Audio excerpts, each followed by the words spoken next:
എല്ലാ ഉദ്യോഗാർത്ഥികൾക്കും ടാലന്റിന്റെ daily current affairs ക്ലാസ്സിലേക്ക് സ്വാഗതം. ഇന്ന് നമ്മൾ ചർച്ച ചെയ്യാൻ പോകുന്നത് 2026 ജൂൺ 5 തീയതിയിലെ പ്രധാന ആനുകാലിക വിഷയങ്ങളും അവയുടെ അനുബന്ധ വിവരങ്ങളുമാണ്. അപ്പോൾ നമുക്ക് ക്ലാസ്സിലേക്ക് കടക്കാം.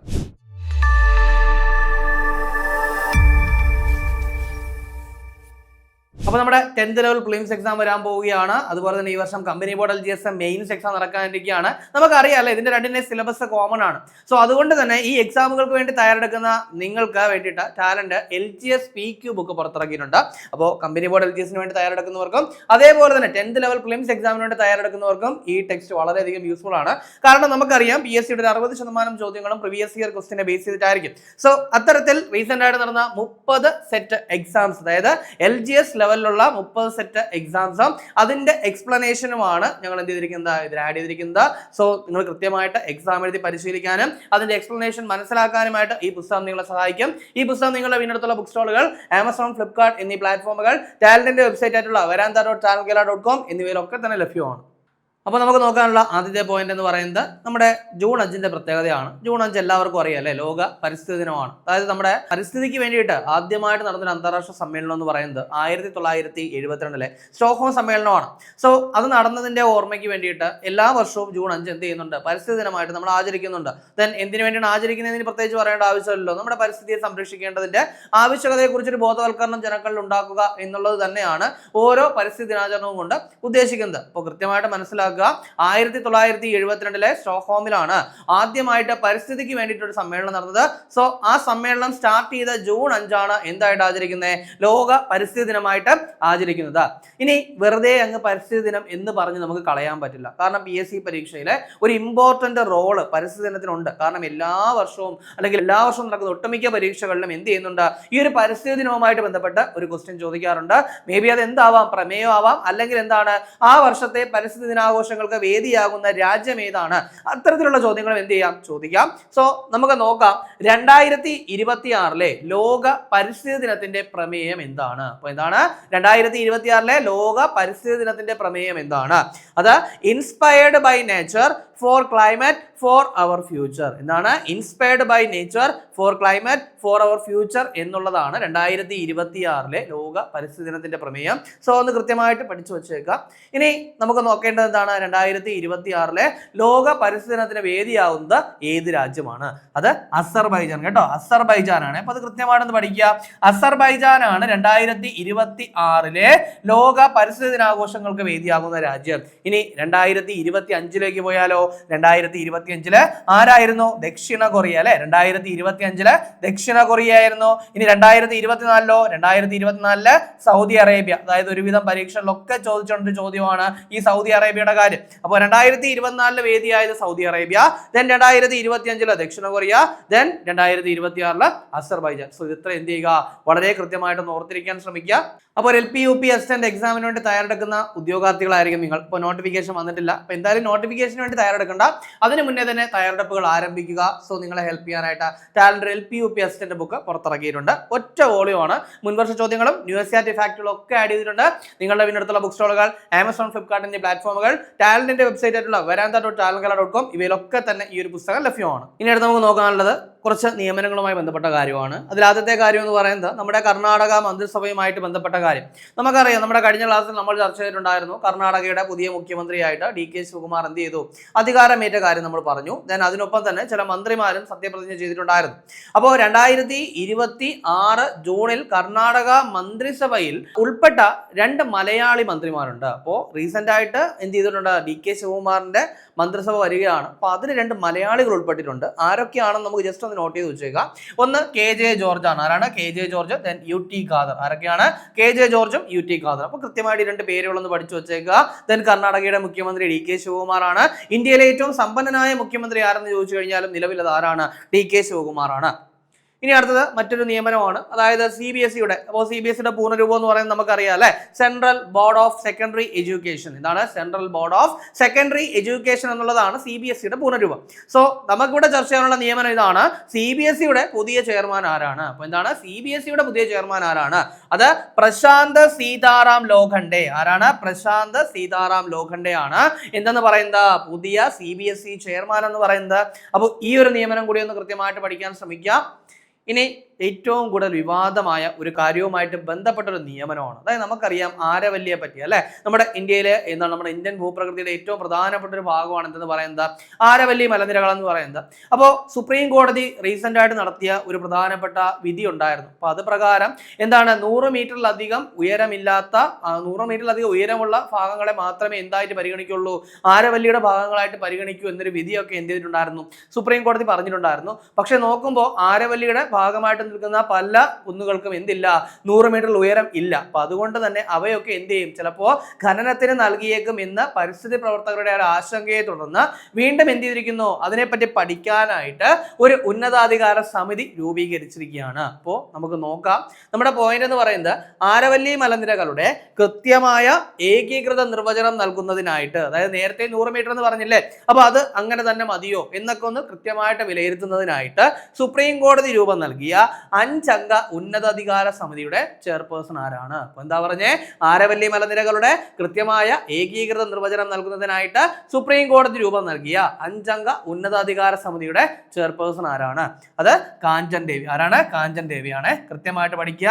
ദെൻ കാഞ്ചൻ ദേവി എന്ന് പറയുന്നത് നിലവിലെ Indian Council of Forestry Research and എഡ്യൂക്കേഷന്റെ ഡയറക്ടർ ജനറൽ ആണ്. അപ്പൊ അതുകൂടെ ഒന്ന് പഠിക്കുക കേട്ടോ. കാഞ്ചൻ ദേവി എന്ന് പറയുന്നത് എന്താണ്, Indian Council of Forestry Research and എഡ്യൂക്കേഷന്റെ ഡയറക്ടർ ജനറൽ ആണ്. അപ്പൊ അതും കൂടെ ഒന്ന് കൃത്യമായിട്ട് പഠിക്കുക. ദെൻ നമ്മൾ പറഞ്ഞു, അതായത് ഈ ഒരു ഉന്നതാധികാര സമിതിയെ നിയമിച്ചു കഴിഞ്ഞു. സോ അതുകൊണ്ട് തന്നെ ഇനിയിപ്പോൾ അവിടുത്തെ ഖനന പ്രവർത്തനങ്ങളും കാര്യങ്ങളൊക്കെ നിർത്തിവെച്ചിരിക്കുകയാണ്. ഇനി ബാക്കി എന്ത് കാര്യം ഉണ്ടെങ്കിൽ തന്നെയും ഈ ഒരു റിപ്പോർട്ടിന് ശേഷമായിരിക്കും എന്ത് ചെയ്യുക, കൊണ്ടുവരിക കേട്ടോ. ഇനി അടുത്ത് നമുക്ക് നോക്കാനുള്ള പോയിന്റ് എന്ന് പറയുന്നത് ഒരു അവാർഡുമായിട്ട് ബന്ധപ്പെട്ട കാര്യം. അതായത് പലപ്പോഴും PSC പരീക്ഷകളിൽ ചോദിച്ചൊരു കാര്യമാണ് ന്യൂയോർക്ക് ഇന്ത്യൻ ഫിലിം ഫെസ്റ്റിവൽ എന്ന് പറയുന്നത്. അപ്പൊ 2026 ന്യൂയോർക്ക് ഇന്ത്യൻ ഫിലിം ഫെസ്റ്റിവൽ എന്ത് ചെയ്തിരിക്കുന്നു, കഴിഞ്ഞിരിക്കുകയാണ്. അപ്പൊ അതിലെ പ്രധാനപ്പെട്ട 4 കാറ്റഗറികളാണ് നമ്മൾ എന്ത് ചെയ്യാൻ പോകുന്നത്, നോക്കാൻ പോകുന്നത്. അപ്പൊ നമുക്ക് നോക്കാം. അതിൽ ആദ്യത്തെ കാറ്റഗറി എന്ന് പറയുന്നത് മികച്ച ചിത്രമാണ്. അപ്പൊ മികച്ച ചിത്രമായിട്ട് തിരഞ്ഞെടുക്കപ്പെട്ടത് ബക്ഷോ ബോണ്ടി. ഏതാണ്? ബക്ഷോ ബോണ്ടിയാണ്. ദെൻ ഇതൊരു ബംഗാളി ചിത്രമാണ് കേട്ടോ, കൃത്യമായിട്ട് പഠിക്കണേ. ഒരു ബംഗാളി ചിത്രമാണ് എന്തെന്ന് പറയുന്നത്, ഈ പറയുന്ന ബക്ഷോ ബോണ്ടി എന്ന് പറയുന്നത്.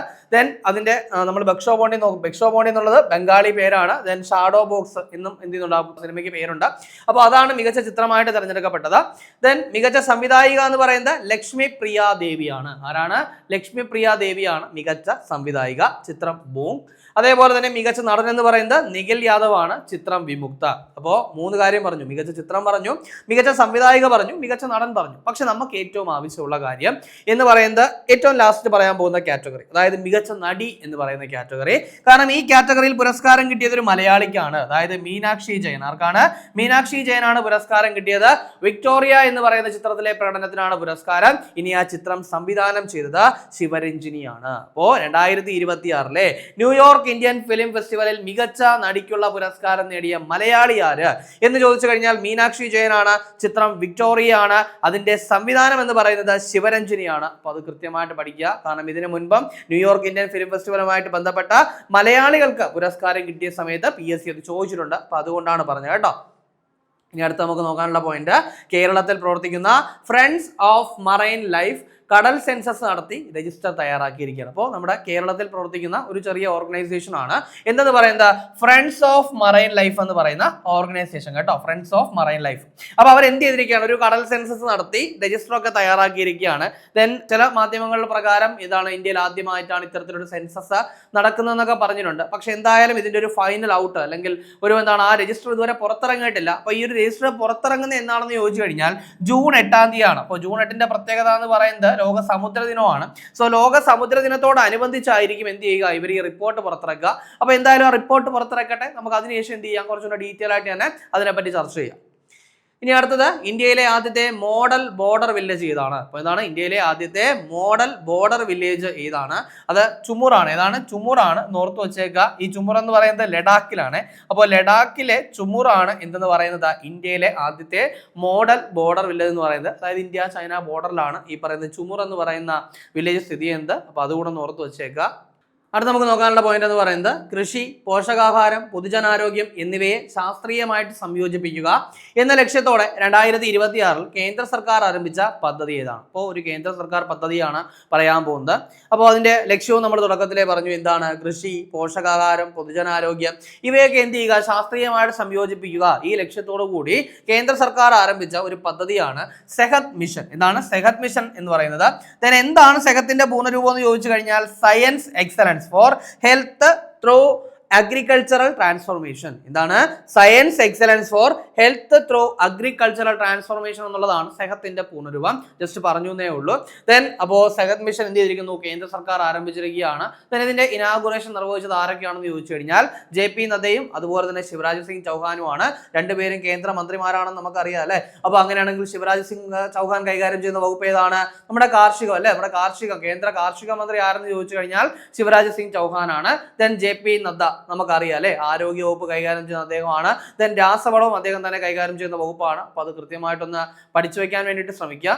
അടുത്ത നമുക്ക് നോക്കാനുള്ളത് മറ്റൊരു പ്രധാനപ്പെട്ട പോയിന്റ് ആണ്. അതായത് നമ്മുടെ കിംബർലി പ്രോസസ്സുമായിട്ട് ബന്ധപ്പെട്ട ഒരു കണ്ടന്റ് ആണ് നമ്മൾ ചർച്ച ചെയ്യാൻ പോകുന്നത്. നമുക്കറിയാം അല്ലേ, കിംബർലി പ്രോസസ് എന്ന് പറയുന്നത് ഓൾറെഡി നമ്മൾ അതിനെപ്പറ്റി പറഞ്ഞിട്ടുണ്ടായിരുന്നു. അതായത് കോൺഫ്ലിക്റ്റ് ഡയമണ്ട് അഥവാ ബ്ലഡ് ഡയമണ്ട്, അതായത് അനധികൃതമായിട്ടൊക്കെ ഖനനം ചെയ്യുന്ന വജ്രം. അപ്പൊ അതിന്റെ എന്ത് ചെയ്യുക? ഒരു ട്രാൻസാക്ഷൻ ഒക്കെ തടയുക എന്നുള്ളതാണ് ഈ ഒരു കിംബർലി പ്രോസസിന്റെ പ്രധാനപ്പെട്ട ലക്ഷ്യം എന്ന് പറയുന്നത്. 2026 കിംബർലി പ്രോസസ് എന്ന് പറയുന്ന സംഘടനയുടെ അധ്യക്ഷത വഹിക്കുന്നത് ഇന്ത്യ ആണെന്നുള്ള കാര്യം നമ്മൾ പറഞ്ഞിട്ടുണ്ടായിരുന്നു. ഇത് 3ാം തവണയാണ് ഇന്ത്യ അധ്യക്ഷത വഹിക്കുന്നത് എന്നുള്ള കാര്യം നമ്മൾ പറഞ്ഞു. നമ്മളിവിടെ ചർച്ച ചെയ്യുന്ന പോയിന്റ് ഇതാണ്. 2026 കിംബർലി പ്രോസസ് ഇന്റർ സെഷണൽ മീറ്റിംഗിന് ആതിഥേയത്വം വഹിച്ച ഇന്ത്യൻ നഗരം ഏതാണ്? അപ്പോൾ നമുക്കറിയാം ഈ പറയുന്ന കിംബർലി പ്രോസസിന്റെ അധ്യക്ഷത ഇന്ത്യ ആണ്. പക്ഷേ 2026 കിംബർലി പ്രോസസ് ഇന്റർ സെഷണൽ മീറ്റിംഗിന് ആതിഥേയത്വം വഹിച്ച ഇന്ത്യൻ നഗരം ഏതാണ്? നഗരം ഏത് വേണമെങ്കിലും ആവാലോ. അപ്പൊ ആ നഗരം ഏതെന്ന് ചോദിച്ചു കഴിഞ്ഞാൽ മുംബൈ ആണ് കേട്ടോ. കൃത്യമായിട്ട് പഠിച്ചേക്കെ, മുംബൈ ആണ്. അപ്പോൾ രണ്ട് കാര്യങ്ങൾ നിങ്ങൾ ഓർത്തിരിക്കുക. ഒന്ന്, 2026 എന്താണ് കിംബർലി പ്രോസസ്സിന്റെ അധ്യക്ഷത വഹിക്കുന്ന രാജ്യം ഇന്ത്യയാണ്. നമ്മളിപ്പോൾ ഈ പറഞ്ഞ വേദി ഓർക്കുക. ഇനി കോൺഫ്ലിക്റ്റ് ഡയമണ്ടിന്റെ എന്ത് ചെയ്യുക? വ്യാപാരം തടയുക എന്നുള്ളതാണ് കിംബർലി പ്രോസസ്സിന്റെ ലക്ഷ്യം എന്ന് പറയുന്നത്. അപ്പൊ അതും കൂടെ ഒന്ന് ഓർത്തിരിക്കണേ. ഇനി അടുത്തത്, ഇന്ത്യ AI ഡാറ്റ ലാബ് സ്ഥാപിക്കുന്ന ഇന്ത്യയിലെ ആദ്യത്തെ പ്രൈവറ്റ് യൂണിവേഴ്സിറ്റി ഏതാണ്? അപ്പോൾ എന്താണ്? ഇന്ത്യ AI ഡാറ്റ ലാബ് സ്ഥാപിക്കുന്ന ഇന്ത്യയിലെ ആദ്യത്തെ പ്രൈവറ്റ് യൂണിവേഴ്സിറ്റി ഏതാണ്? അത് ചണ്ഡീഗഡ് സർവകലാശാല കേട്ടോ. ചണ്ഡീഗഡ് സർവകലാശാലയാണ്. അപ്പോൾ അതും കൂടെ ഓർത്ത് വെച്ചേക്കണേ. ഇനി അടുത്തത് നമ്മുടെ പരിസ്ഥിതി ദിനവുമായിട്ട് ബന്ധപ്പെട്ട കാര്യമാണ്. അതായത് ജൂൺ 5 ലോക പരിസ്ഥിതി ദിനത്തോടനുബന്ധിച്ച സംസ്ഥാനത്തുടനീളം 1 കോടി തൈകൾ വെച്ചുപിടിപ്പിക്കുന്ന പദ്ധതി എന്ത് ചെയ്തിരിക്കുന്നു? അസം സർക്കാർ പ്രഖ്യാപിച്ചിരിക്കുകയാണ്. അപ്പോൾ മിക്ക സർക്കാരുകളും എന്ത് ചെയ്യുന്നുണ്ട്? ഈ ജൂൺ 5 പരിസ്ഥിതി ദിനത്തോടനുബന്ധിച്ച് ഒരുപാട് പദ്ധതികൾ ഇങ്ങനെ പ്രഖ്യാപിക്കുന്നുണ്ട്. അപ്പോൾ പ്രഖ്യാപിക്കുന്നതിനനുസരിച്ച് നമുക്ക് എന്ത് ചെയ്യാം? അതൊക്കെ ചർച്ച ചെയ്യാം. അപ്പോൾ ഏറ്റവും ശ്രദ്ധേയമായ ഒരു കാര്യം എന്ന് പറയുന്നത് അസം സർക്കാർ എന്ത് ചെയ്തിരിക്കുകയാണ്? 1 കോടി വൃക്ഷത്തൈകൾ നട്ടുപിടിപ്പിക്കാനായിട്ട് അവർ എന്ത് ചെയ്തിരിക്കുകയാണ്? തീരുമാനിച്ചിരിക്കുകയാണ്. ഇനി ഏറ്റവും പ്രധാനപ്പെട്ട ഒരു കാര്യം എന്ന് പറയുന്നത് സംസ്ഥാനത്തിലെ, അതായത് വനിതാ സ്വയം സഹായ സംഘങ്ങളിലെ ഒരുപാട് സ്ത്രീകളെ എന്ത് ചെയ്യുന്നുണ്ട്? ഇവർ ഈ പദ്ധതിയുടെ ഭാഗമായിട്ട് കൊണ്ടുവരുന്നുണ്ട്. സോ അതും കൂടെ ഒന്ന് കൃത്യമായിട്ട് പഠിക്കുക. കാര്യം അവരുടെയൊക്കെ സഹായത്തോടു കൂടിയാണ് ഇവർ ഈ ഒരു പദ്ധതി നടപ്പിലാക്കുന്നത്. അപ്പോൾ അതുകൂടെ ഒന്ന് ഓർത്ത് വയ്ക്കുക. ഇനി നമ്മുടെ സ്പോർട്സുമായിട്ട് ബന്ധപ്പെട്ട ഒരു കാര്യമുണ്ട് നമുക്ക് ചർച്ച ചെയ്യാൻ. അതായത് ജസ്റ്റ് നോട്ട് ചെയ്ത് വെച്ചാൽ മതിയാവും. അതായത് അടുത്തിടെ അഴിമതി ആരോപണങ്ങളെ തുടർന്ന് ICC ക്രിക്കറ്റ് കാനഡയെ സസ്പെൻഡ് ചെയ്യാനായിട്ട് തീരുമാനിച്ചിരിക്കുകയാണ്. അപ്പോൾ ICC നമുക്കറിയാം, അന്താരാഷ്ട്ര ക്രിക്കറ്റ് നിയന്ത്രിക്കുന്ന സംഘടനയാണ് ICC എന്ന് പറയുന്നത്. അപ്പോൾ ICC എന്ത് ചെയ്തിരിക്കുകയാണ്? കാനഡയെ സസ്പെൻഡ് ചെയ്തിരിക്കുകയാണ്. നമുക്കറിയാം കാനഡ ഇപ്പോൾ വേൾഡ് കപ്പ് കളിച്ചിട്ടുള്ള ടീമാണ്. അപ്പോൾ ആ കാനഡ എന്ത് ചെയ്തിരിക്കുകയാണ്? ICC സസ്പെൻഡ് ചെയ്തിരിക്കുകയാണ്. ടീമിനെ പറ്റി ഉണ്ടായ കുറച്ച് അഴിമതി ആരോപണങ്ങളും അവിടുത്തെ ഭരണ നിർവഹണ രംഗത്തെ വീഴ്ചകളും ഒക്കെ ഈ ഒരു സസ്പെൻഷന് പിന്നിലെ കാരണങ്ങളാണ്. അപ്പോൾ ഇനി മേ ബി സസ്പെൻഷൻ പിൻവലിക്കുകയാണെങ്കിൽ നമുക്ക് എന്ത് ചെയ്യാം? അത് ആ സമയത്ത് കൂടി അപ്ഡേറ്റ് ചെയ്യാം. അപ്പോൾ SCRT പഠിച്ചുകൊണ്ട് പരീക്ഷയ്ക്ക് പോകണം എന്നാണ് നിങ്ങൾ ആഗ്രഹിക്കുന്നതെങ്കിൽ നിങ്ങൾക്കുള്ള ഏറ്റവും നല്ല സൊല്യൂഷൻ എന്ന് പറയുന്നത് ടാലന്റിന്റെ അറിവിടമാണ്. അതായത് ടാലന്റ് ഓൾറെഡി തന്നെ അറിവിടം എന്ന് പറയുന്ന പേരിൽ സയൻസിന് വേണ്ടി 2 പുസ്തകങ്ങൾ, പാർട്ട് 1 പാർട്ട് 2, സോഷ്യലിന് വേണ്ടി 2 പുസ്തകങ്ങൾ, അതും പാർട്ട് 1 പാർട്ട് 2 എന്നിങ്ങനെ ഇറക്കിയിട്ടുണ്ടായിരുന്നു.